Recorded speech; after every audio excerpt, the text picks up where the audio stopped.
¿Qué tal? Buenos días, hermanos. Muchísimas gracias por acompañarnos en esta hermosa mañana.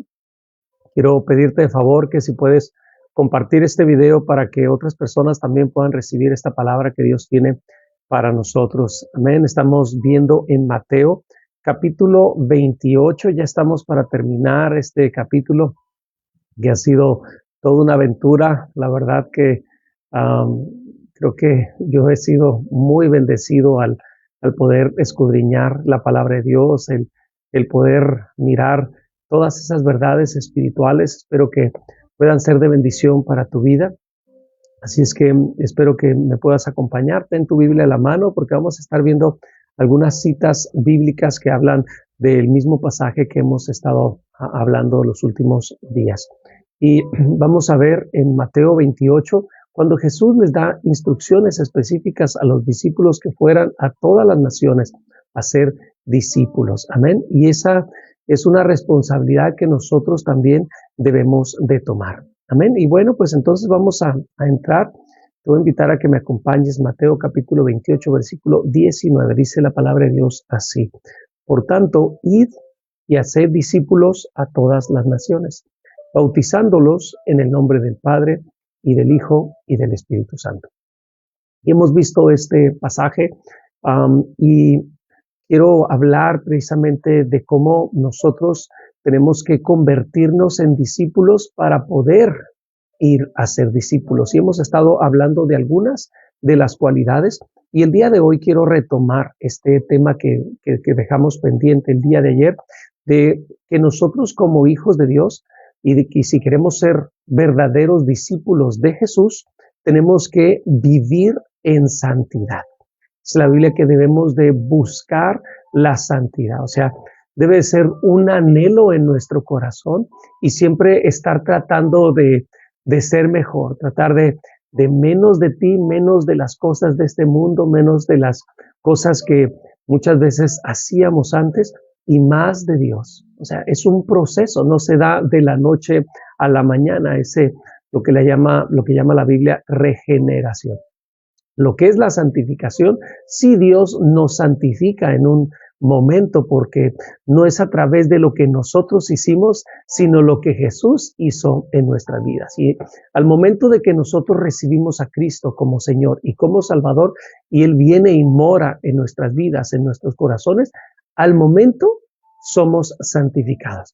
Sin embargo, tenemos todavía muchos malos hábitos y eso es lo que nosotros vamos cambiando poco a poco, pero ya somos santificados. Y quiero hablar precisamente de este pasaje, de cómo la palabra de Dios nos habla claramente de que así es, no es algo que yo me inventé, sino que así lo dice su palabra. Quiero leer en Isaías capítulo 43, versículo 25. Dice así, o sea, hablando Dios al pueblo, dice, yo soy el que borro tus rebeliones, por amor de mí mismo. O sea, Dios se ama tanto, ¿ok? Que por amor a sí mismo borra nuestras rebeliones. Esto es importante, porque debemos de saber que Dios se ama y Dios quiere lo mejor para sí mismo. Y en su amor por Él mismo y en su amor por la humanidad, dice, y no me acordaré más de, de tus pecados. O sea, fíjate qué maravilloso es. Eso es lo que estábamos hablando precisamente el día de ayer, de cómo Dios viene y nos santifica. Y no se trata de nosotros, lo que nosotros hagamos, sino el sacrificio que Jesús hizo en la cruz del Calvario. Y hablábamos precisamente de cómo Jesús vino y entregó su vida, derramó de su sangre y Él es el Cordero de Dios que quita el pecado del mundo. En el Antiguo Testamento había sacrificios, llevaban un cordero, le ponía el sumo sacerdote la mano en la frente, lo degollaba y esa sangre que era derramada era vertida sobre la persona que venía y pedía perdón. Y entonces al ser derramada la sangre, al ser aplicada sobre esta persona, sus pecados eran cubiertos. Sin embargo, eso era algo pasajero, o sea, era como momentáneo mientras Jesús venía a morir por todos nosotros. Y el sumo sacerdote también tenía que ofrecer sacrificios. Debemos de saber que existía un sumo sacerdote y este sumo sacerdote entraba una sola vez al año a un lugar que le llamaban el lugar santísimo para hacer sacrificios, ¿ok? Pero primero tenía que hacer todo este proceso de purificación. Se bautizaban, se bañaban, se limpiaban sus barbas y se ponían una vestidura como la ley establecía, y tenía que hacer todas estas actividades para poder purificarse a sí mismo, porque él también era pecador. Y una vez que se purificaba, podía entrar al lugar santísimo para ofrecer sacrificios por el pueblo. Entonces, era todo un proceso. Es más, inclusive, dice que se amarraban a su tobillo, se amarraban como una soga, ¿ok? Porque el lugar santísimo, por algo se llamaba santísimo, porque si el sumo sacerdote no había confesado algún pecado o alguna falta, al entrar a la misma presencia de Dios que estaba ahí en el lugar santísimo donde estaba el arca del pacto, si él estaba contaminado y no había confesado sus pecados, inmediatamente caía fulminado, caía muerto, porque no se había purificado. Y si alguien quería entrar a rescatarlo y vivía en pecado, pues también caía muerto. Entonces, lo que hacían, se ponían como, tenían estas vestimentas y se ponían como unas campanitas en la cintura. Y cuando el sumo sacerdote entraba y estaba caminando y estaba haciendo todos estos sacrificios que ordenaba la ley, la gente afuera escuchaba las campanitas y decía, oye, ahí está el sumo sacerdote y sigue haciendo el sacrificio y sigue haciendo esto. Y si había un silencio total, es que algo había sucedido, el hombre no se había purificado y caía fulminado por sus pecados. Entonces, como nadie podía entrar, nadie era digno de poder entrar, y el sumo sacerdote que representaba a todo el pueblo y tenía que ir limpio y puro de pecados, había fallado, entonces nadie más podía tener esperanza. Y entonces por eso lo amarraban y lo jalaban para poder darle santa sepultura. Pero fíjate lo que hizo Jesús. Jesús, un hombre que nunca cometió pecado, que nunca cometió ninguna falta, él pudo presentarse como el sumo sacerdote para siempre, según el orden de Melquisedec, que es lo que dice la palabra de Dios ahí en Hebreos. Entonces, él hizo un solo sacrificio. Como él nunca había cometido pecado, no tuvo que hacer sacrificios para sí mismo, sino que él vino y se presentó y ofreció sacrificio, pero no un sacrificio de un cordero o de algún animal. Él ofreció el sacrificio de su propia vida. Entonces, ese derramamiento de sangre hace que nos limpie y nos purifique y nos santifique. Y entonces es por eso que nosotros podemos acercarnos al trono de gloria confiadamente, porque Jesús pagó los pecados y nos ha santificado. Y en este pasaje que acabamos de leer, dice que Dios, por amor a sí mismo, dice que no se acordará más de nuestros pecados. Y en otra cita está en Miqueas, capítulo 7, versículo 19, que quiero dar lectura. Dios volverá a compadecerse de nosotros, pisoteará nuestras iniquidades y echará nuestros pecados en el fondo de la mar. Entonces, eso es lo que hace Dios.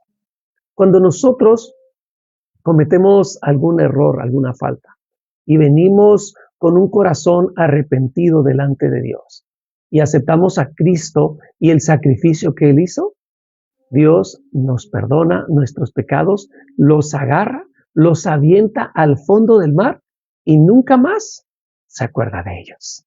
¡Qué maravilloso!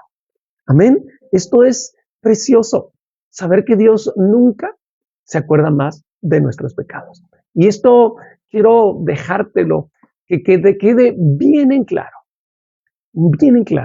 porque el enemigo es muy astuto y nos hace creer que no somos dignos de venir delante de Dios porque hemos cometido faltas. O sea, ¿quién pudiera venir delante de Dios sin ningún pecado? Nadie.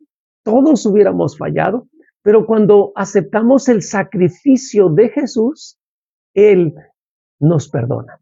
¿Y sabes qué es lo que pasa? Nos mira como ese sacrificio que Jesús hizo por nosotros, y como Jesús nunca cometió pecado y derramó de su sangre, así nos mira el Padre a nosotros.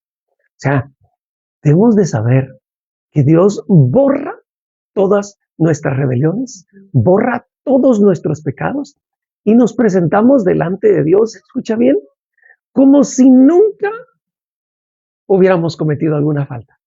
Esto es maravilloso. Yo la verdad que cuando aprendí esto dije, o sea, Señor, yo voy delante de ti y tú me miras como si nunca hubiera pecado. Así es, como si nunca. ¿Por qué? Porque su palabra sí lo dice. O sea, por el sacrificio que Jesús hizo, borró nuestras rebeliones, los aventó al fondo del mar y nunca se acuerda de ellos. O sea, hay veces que yo cometo faltas porque soy humano y cometo errores.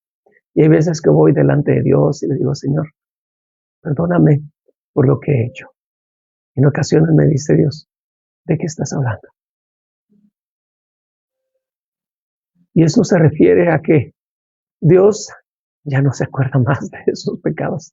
Dios ya nos perdonó. Dice la Biblia que Jesús en la cruz del Calvario llevó todas nuestras rebeliones, todos nuestros pecados. O sea, y habla en tiempo pasado. O sea, lo hizo allá en la cruz por los pecados que yo había cometido. Es más, aún por los pecados que voy a cometer más adelante, porque Dios es omnisciente, Él sabe el presente, el pasado, el presente y el futuro, y sabe los pecados que voy a cometer. Y Jesús ya los pagó en la cruz. No dice los voy a pagar, sino que ya lo hizo en la cruz del Calvario. Amén. Así es que debemos de estar contentos, debemos de tener esa paz y esa tranquilidad. El enemigo es muy astuto y quiere venir a traernos esa culpabilidad. Dios depositó en nosotros algo que se llama conciencia, sabiendo el bien y sabiendo el mal. Y cuando nosotros no conocemos la verdad, es muy común que nuestra propia conciencia nos acuse, porque cometiste algún error y tu conciencia te lleva y dices, oh, ¿qué hice? Pero cuando vienes delante de Dios y te arrepientes y le confieses a Dios tus pecados con un corazón contrito y humillado, Dios te perdona inmediatamente. Entonces, debemos de saber, por eso la palabra de Dios es tan importante, porque me da a mí seguridad, me da claridad y yo puedo tener un conocimiento vasto de su palabra. La palabra de Dios dice, conoce la verdad y la verdad te hace libre. Porque hay veces que el enemigo quiere venir a decirte, sabes que eres un pecador, eres una pecadora, mira lo que hiciste, mira cómo te comportaste, mira cómo te enojaste, le gritaste, te peleaste con tu esposo, con tu esposa, con tus hijos, en tu jefe, en la escuela, en el trabajo, o en el transporte, o en el carro, en la fila, donde sea. Hay veces que nos enojamos y perdemos los estribos. Y cuando venimos delante de Dios, esa culpabilidad, o quizás el enemigo viene y nos dice, mira, ahora sí, ¿no? Ahora sí muy santo, pero hace ratito, ¿cómo estabas? Porque no conocemos la palabra de Dios. Pero la palabra de Dios dice que inmediatamente en cuanto nosotros venimos y dices, ay Señor, perdóname por lo que hice, en ese momento Dios borra nuestras rebeliones, nuestros pecados, los toma, los avienta al fondo del mar y ya no se acuerda más de ellos. Y así te presentas nuevamente delante de Dios como una persona santa, pura, inmaculada delante de Dios. Amén. Gloria a Dios por ello.